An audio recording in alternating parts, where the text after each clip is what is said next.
tema durante todo este fin de semana y de la semana pasada.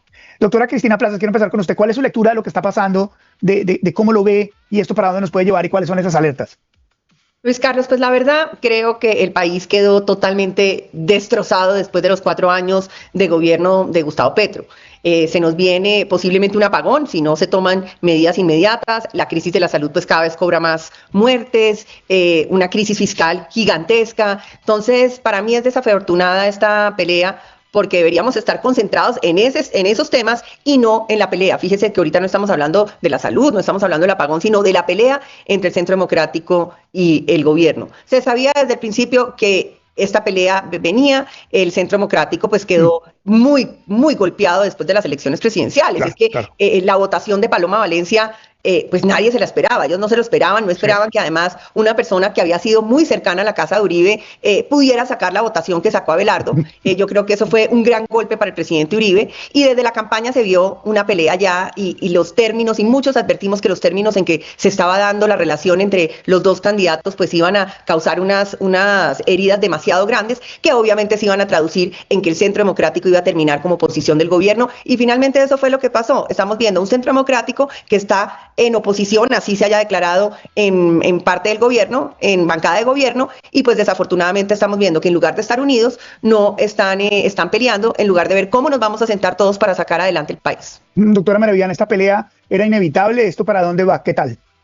Luis Carlos, pues yo lo primero que quiero decir es que a mí esa disputa me parece absolutamente normal. Normal, lo cual no significa deseable, pero normal en un contexto político en que estamos ante dos partidos políticos que se están disputando el liderazgo de la derecha colombiana. Entonces yo creo que eso hay que tenerlo como telón de fondo permanentemente y yo no creo, ahí difiero de Cris, no creo que el Centro Democrático vaya a ser oposición. Yo creo que el Centro Democrático va a terminar apoyando la gran mayoría de los proyectos que presente el Ejecutivo. Ya lo hizo con ese apoyando la proposición del Ejecutivo de trasladar el día de la posesión al Cauca. Y estoy segura que así se va a comportar. Pero también estoy segura que vamos a enfrentarnos a 4 años de esta disputa permanente, lo cual, insisto, me parece normal, pero me parece lamentable teniendo en cuenta, y sí, lo que dijo Cristina, el desastre de país que vamos a recibir y los grandes retos en los que se tiene que enfocar y donde el gobierno nacional obviamente va a necesitar apoyo del legislativo y donde todos los partidos ojalá pongan por encima de la disputa política al país, a Colombia y a las necesidades en las que se tienen que enfocar.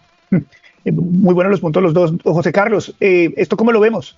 Pues mire, Luis Carlos, entenderá que mi plan hoy domingo es, por supuesto, leerme El Tiempo domingo, que viene muy bien cargado. Y excelente edición del Tiempo del domingo hoy. Sí, señor, mire, tenemos el editorial principal del Tiempo y 4 columnas dedicadas, como usted bien dijo al inicio de la charla, a este tema del desencuentro entre el abelardismo y el uribismo. De hecho, el editorial del Tiempo hoy se titula Más mesura, más acuerdo. Está el título, en donde básicamente el llamado claramente es a que sin duda, si no hay una manera de corregir este desencuentro y no generar una coalición sólida, no van a perder ni el gobierno ni los partidos, sino los colombianos. Y además yo quiero también llamar a la entrevista que tuvimos en Vélez por la mañana esta semana con Enrique Gómez. Sí. Una entrevista que, recordará usted, Luis Carlos, fue un llamado, me sorprendió de sobremanera, un llamado a la mesura, a la calma, al respeto, como dice Maravillan, a encontrar esas rutas y esos caminos que los unen, porque al final de la historia los va a unir y los tiene que unir. Estas iniciativas que el gobierno va a empezar a partir del 7 de agosto a implementar y a presentar muy rápidamente. Yo me imagino a Abelardo de la Espriella, el presidente, firmando decretos y mostrándolos en pantalla, firmando decretos y mostrándolos en pantalla. Es decir,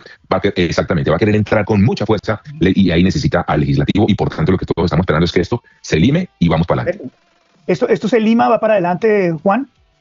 Yo creo que sí, yo creo que lo que pasó, porque tenemos que separarlo, aquí todavía no ha habido un acto de gobierno, no hemos empezado a hacer actos de gobierno, sino fueron actos de política. Ya. Y en la política va a haber siempre choques, pero todavía no estamos mirando ese plan de gobierno del presidente Abelardo que se va a empezar a implementar y que, como lo ha dicho Uribe, que es otro de los que siempre ha intentado bajarle el tono, ha dicho, pues es que lo que está representando el presidente Abelardo es muy parecido a lo que siempre ha dicho el Centro Democrático. Aquí lo que sí hubo también es un llamado de atención a no dejen de lado al Congreso, porque no fue solo el Centro Democrático, el Congreso también le está diciendo, presidente, yo quiero trabajar con usted, si usted quiere hablar conmigo. Entonces, creo que es un llamado a que empiece a negociarse en el buen sentido, a decirse, lleguemos a acuerdos, trabajemos para el mismo lado todos. Entonces, yo creo que se puede ver como una gran ruptura, pero no, yo creo que en este momento lo que hay es una alineación política y para el bien del país yo creo que todos están pensando lo mismo. Yo no tengo dudas de que el Centro Democrático va a defender todo lo que tenga relación con incentivar la inversión privada. con defender la iniciativa privada, con salvar al país de un apagón. Entonces, creo que en ese momento los astros se alinearán y por una cosa muy sencilla, y es porque todos necesitamos salir de esta horrible noche. ¿Esta pelea tiene algún tipo de efecto político? ¿Creen ustedes que de aquí hacia el futuro sale afectado a alguien? ¿La gente cómo va a percibir esto, Cristina?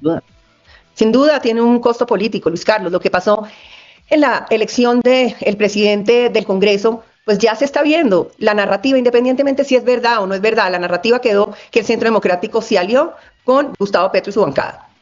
Y esa narrativa, pues obviamente cobra en la opinión pública. Entonces, claro que tiene efecto. Y por el otro lado, independientemente de quién es culpable o no, la gente sí está aburrida. La gente del común, la que no está todos los días pensando en qué pasa en la vida política, está cansada de las peleas. Entonces, yo sí creo que dice, a ver, ¿cómo así? Nos dijeron que esto, pues que no iban a haber más peleas, que es un gobierno que está totalmente centrado en los problemas del país. ¿Y qué pasa? Que estamos viendo una pelea, lo que le digo, independientemente de quién gane o quién tenga la culpa, la gente está cansada de esas peleas y por ende la gente está aburrida. Dice, ay, no más. El problema es que mi mamá está enferma y no le llega el medicamento. Mi tío no le he podido llevar a operar. Al otro que le operaron, le hicieron un trasplante de riñón, no le están dando los medicamentos y eso va a afectar sin duda la salud y de pronto el mismo trasplante. Entonces la gente quiere oír esas soluciones y no las peleas constantes entre políticos y como dice María Viviana, pues es parte del juego político, pero a la gente le aburre el tema político y las encuestas también muestran que el Congreso pues no es querido por los colombianos. Entonces, no lo es,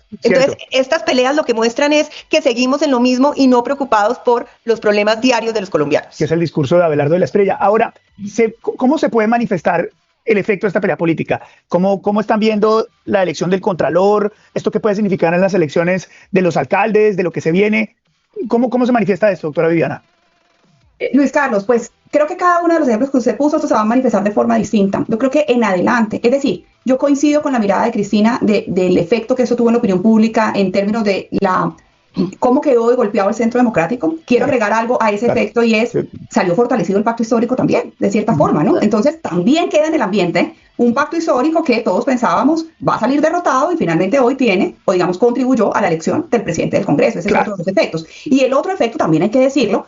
A mí me parece que el presidente Abelardo de la Espriella, el mensaje que mandó fue un mensaje absolutamente, digamos, demoledor en términos de la serenidad y que tocó los puntos que tenía que tocar, mostrándose como un demócrata que respeta la independencia del Estado, pero hay que decir que también finalmente eso fue una derrota para el gobierno sin haber empezado, independientemente de que, insisto, su mensaje para mí fue impecable.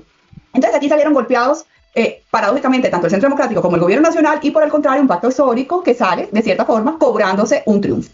¿Cómo va a impactar eso otros escenarios? Lo primero que yo tengo que decir es justamente eso. Viene, digamos, esta emoción, esta ola, este entusiasmo, esta unidad se tiene que mantener porque es que ya estamos, después del 7 de agosto el tema va a ser las regionales. Ya se vienen las regionales. Acuérdense de lo que ha significado tener a los alcaldes opositores en un gobierno como el gobierno que estamos teniendo ha sido fundamental, ¿cierto? Ha sido fundamental. Entonces, eso no se nos puede olvidar y por eso tenemos que trabajar para que esa unidad no se rompa y para que esas regionales también se consigan unos gobiernos de personas capaces, ejecutivas, que trabajen ojalá en llave con un gobierno que ha dicho quiero fortalecer a los territorios de las regiones. Y frente a la elección del Contralor, pues solamente diré una cosa y es que yo creo ya, digamos, el Centro Democrático dio un golpe en la mesa, digamos, con los efectos que aquí analizamos. Y siento que en adelante, o por lo menos la siguiente elección, que es la de Contralor, pues seguramente eso va a implicar muchas más alianzas, mucho más cálculos, mucho más cuidado, sobre todo eso, sobre todo muchas más alianzas y mucha más seguridad al momento de esa elección, para no volver digamos, a repetir los errores que se pudieron haber cometido en el pasado. La nueva frontera es evidentemente la elección del Contralor, José Carlos. Sin duda, aunque yo creo que en política las cosas son como en el fútbol. Ese fue un partido que se jugó y se perdió y se planteó de una manera. Cada encuentro será distinto y cada situación requerirá de un ejercicio político distinto. Sin duda, la elección de Contralor será nuevamente un pulso muy interesante. Uno de los cargos más importantes para cualquier gobierno no es un ministerio, sino la Contraloría General de la República. ¿Por qué? Porque el Contralor es el funcionario encargado de vigilar que los recursos públicos se gasten correctamente. Tiene la misión de auditar contratos, detectar irregularidades, abrir procesos de responsabilidad fiscal y exigir que quienes causen un daño al Estado respondan por cada peso perdido. Por eso, la decisión del presidente Abelardo de la Espriella en este ámbito es tan relevante. Si la Contraloría actúa con independencia, rigor técnico y sin intereses políticos, puede convertirse en una de las principales herramientas para combatir la corrupción, recuperar recursos públicos y garantizar que las promesas de eficiencia se traduzcan en resultados concretos para los colombianos. en el que hay que decir que el gobierno entrante, que no tiene una bancada propia, pues va a tener que buscar la manera de concertar, de encontrar los puntos comunes con las diferentes bancadas para llegarle a ese candidato o candidata que quisieran tener en la Contraloría, al que mejor le suena. Recordemos que también hay una independencia, esto es bien importante decírselo a la gente, esto es independencia de poderes. Sí. El gobierno puede dar un guiño, le puede parecer chévere, va a querer que pase algo, pero pues al final, y ya lo vimos con la elección de Honorio, pasa lo que tiene que pasar cuando se organizan los congresistas. Y también hay que decirles a la gente el spoiler, esto va a seguir pasando, esto puede seguir pasando. Podemos ver en estos próximos 4 años en esta legislatura nuevamente al Pacto Histórico juntándose al Centro Democrático buscando algo o detrás de algún interés común que los una. O al revés, podemos ver a Abelardo de la Espriella, el gobierno de Abelardo de la Espriella, logrando consensos con el Pacto Histórico para alguna votación que necesite, porque es que los votos se pelean 1 a 1 en el Congreso. Y ahí están todos los votos que hay que pelear, y así no me caiga bien, no me guste, lo odio, lo que sea. Debo tener un muy buen ministro del Interior capaz de aplancharme el Congreso y tenérmelo bien afinadito, porque yo necesito los votos para tener gobernabilidad. En esto también queda afectado el ministro del Interior que recién entra, el doctor Rodrigo Lara, Juan. Yo no creo. Yo voy a decir una cosa. Yo creo que ya pasó que tanto Abelardo como el presidente Uribe han querido bajarle el tono a esa situación. Yo creo que se está empezando. Creo que las próximas discusiones, que una ya la anunció el vicepresidente, va a ser una reforma fiscal en la que se está hablando de recortar gasto y eventualmente tendrá temas tributarios. La tendrán que defender los dos, porque los dos, tanto el uribismo como el abelardismo, creen en eso. Entonces no veo una mayor diferencia. Lo otro será el presupuesto general de la nación. Serán como las primeras grandes discusiones que se tienen que dar, y yo ahí veo una alineación ideológica completa. Yo creo que Rodrigo Lara tendrá que buscar mayores puentes, tendrá que hablar más con el Congreso, pero la gran realidad es que esa discusión que se está dando no se va a ver en la Contraloría, y voy a decir por qué. Ajá. Porque el gobierno nacional que entra de Abelardo no tenía candidatos a la Contraloría. ¿A qué me refiero? Esta es una terna que va a salir de un proceso que inició ni siquiera cuando él estaba en primera vuelta. No había ganado ni primera vuelta cuando ya estaban definidos estos candidatos que pueden ser. Entonces, si él, como presidente, dice, yo no me meto más y no gasto mi capital político ahí, esa pelea no va a existir. Él puede decir, como lo dijo después de lo que pasó con el presidente del Senado, que elijan libremente, con todos vamos a trabajar de la misma forma, porque el mensaje fue de institucionalidad.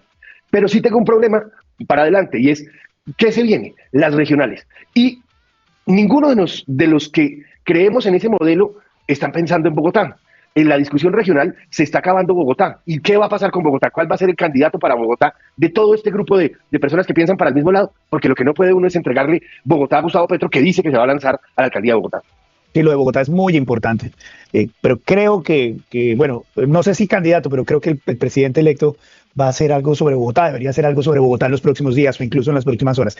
Quiero moverlos de tema y preguntarles sobre la toma de posición del presidente electo Abelardo de la Espriella. Muchos están hablando de que sí se puede, que no se puede, falta que vote la Cámara de Representantes, el Senado ya votó, pero sobre la conveniencia, si eso vale la pena, si eso vale plata, si eso no vale plata. Hay gente que está diciendo que los gobiernos internacionales hoy están diciendo, hombre, no nos han dicho bien esto, y estamos en 15 días y se necesita seguridad, se necesita logística.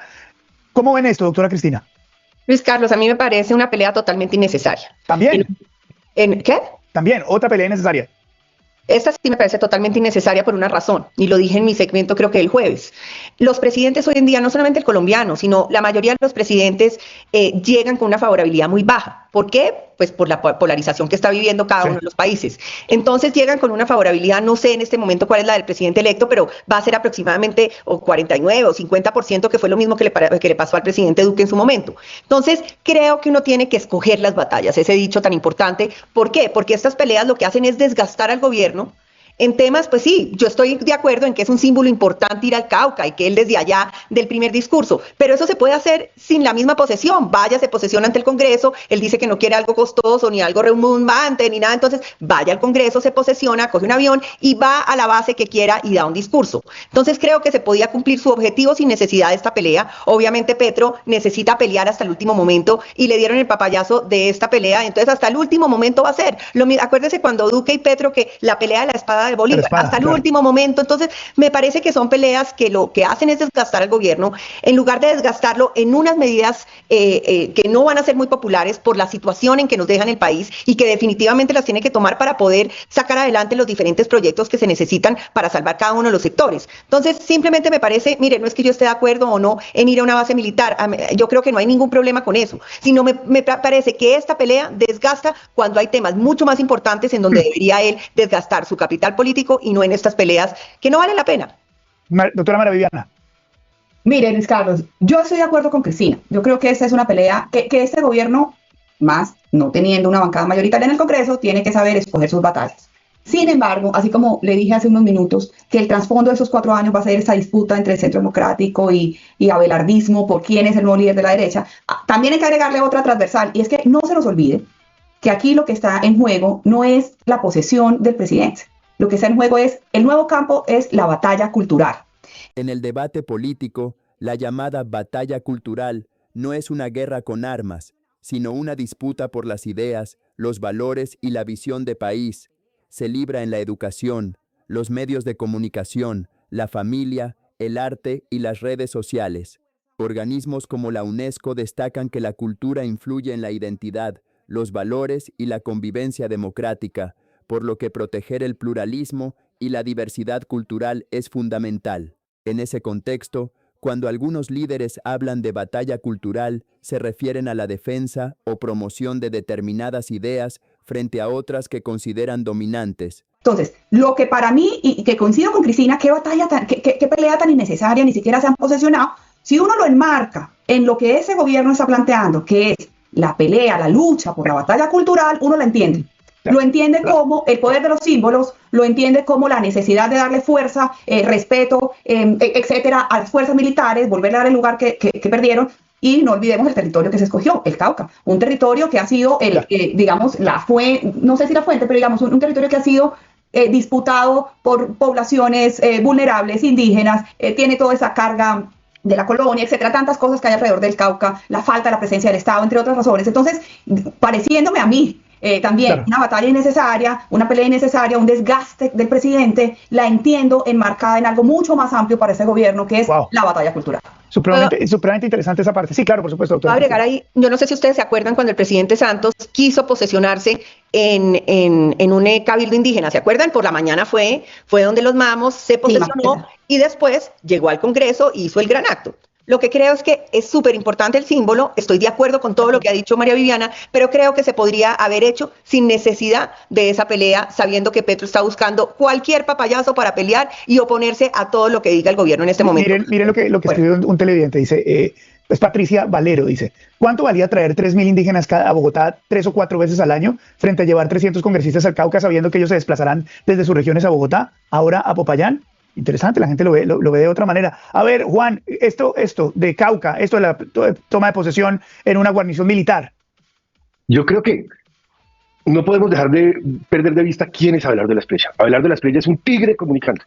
Y eso es lo que ha hecho durante todo el tiempo y es lo que va a seguir haciendo. No, yo creo que si uno le está pidiendo a Abelardo de la Espriella que deje de comunicar como lo viene haciendo durante todo el tiempo, lo que fue absolutamente exitoso en su campaña, pues no lo está conociendo. Yo creo que él ya nos ha dicho, yo tengo una forma de comunicar porque a mí me gusta llegarle directamente al ciudadano. Y todos estos mensajes es para eso, para llegarle al ciudadano. Él está intentando darle un mensaje, en este caso, a las fuerzas militares muy especial, muy profundo, y entonces pretender que él fuera a mantener la ortodoxia, pues creo que era difícil. Él ya nos mostró, yo voy a comunicar fuerte, yo voy a hablar con la población, voy a hablar mucho menos con los políticos, mucho menos con los tradicionales, y eso es lo que está haciendo. ¿Puede desgastar? Sí, pero yo creo que él ya debió haber hecho ese cálculo de cómo a la ciudadanía le da un mensaje. Sí.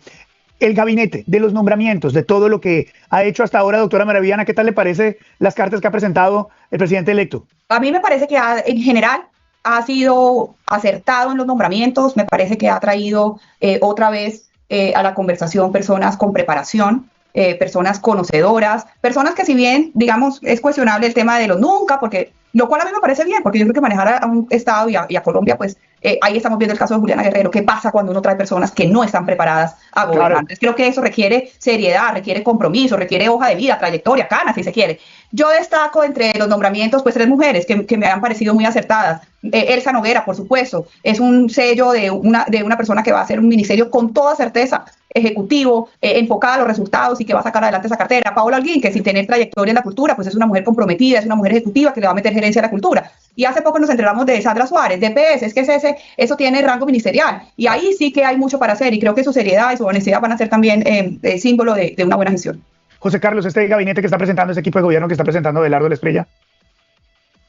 Usado. De hecho, ayer el presidente hablaba que ha recibido más de 270.000 hojas de vida en esta plataforma de talento de convocatoria espectacular. Le ha ido muy bien a esta plataforma de talento. Y de hecho, volviendo, me disculpa, a tiempo, hoy traemos un gráfico espectacular. Lo vi, me encantó. Que le muestra a usted cómo está en este momento todo el gabinete, cómo está representado a nivel nacional por regiones el gabinete, que sí que Bogotá tiene buena representación, como Antioquia, Atlántico, La Guajira y Santanderes. Y yo creo que están haciéndose un gran trabajo.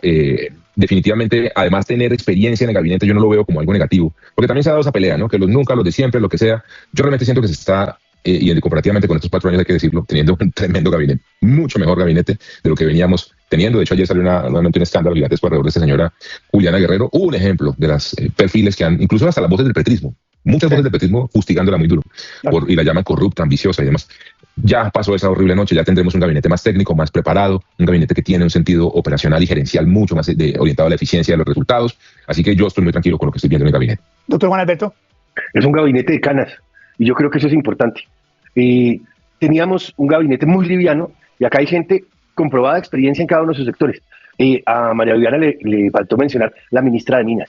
Una señora para este momento tan importante que conoce el sector como nadie, que viene trabajando en XM, que era el administrador de todo el sistema energético. Entonces uno dice, están buscando a la gente que es. Yo creo que el gabinete tiene quilates. Yo creo que sí puede uno decir que es distinto a los de la técnica tradicional, a los tecnócratas tradicionales, pero sí es un gabinete de todo el peso. Yo no puedo decir de ninguno el general Mora. ¿Quién dice no me siento tranquilo con el general Mora? Entonces creo que tenemos un gabinete de gente muy preparada, de gente que tiene las canas, que eso es importante, porque tienen que tener la sabiduría de saber manejar el momento. Y yo creo que eso es lo más importante. Aquí se necesitaba experiencia y yo la estoy viendo. Doctora Cristina. Luis Carlos, yo estoy feliz de no ver un actor porno en el gabinete de mi país. Eso es lo que más contenta me tiene. Es un gabinete maravilloso, es un gabinete que además está cumpliendo con la promesa del presidente Abelardo La Espriella. Él desde el primer día, su discurso era, voy a gobernar con los mejores, porque mucha gente criticaba que él no había estado en el gobierno. Me acuerdo mucho de su frase, que él iba a buscar a gente incluso mejor que él, con más conocimiento, porque esa era la forma de gobernar. Y creo que es el liderazgo que se tiene que ejercer, buscar los mejores en cada uno de los sectores, y eso es lo que él está haciendo.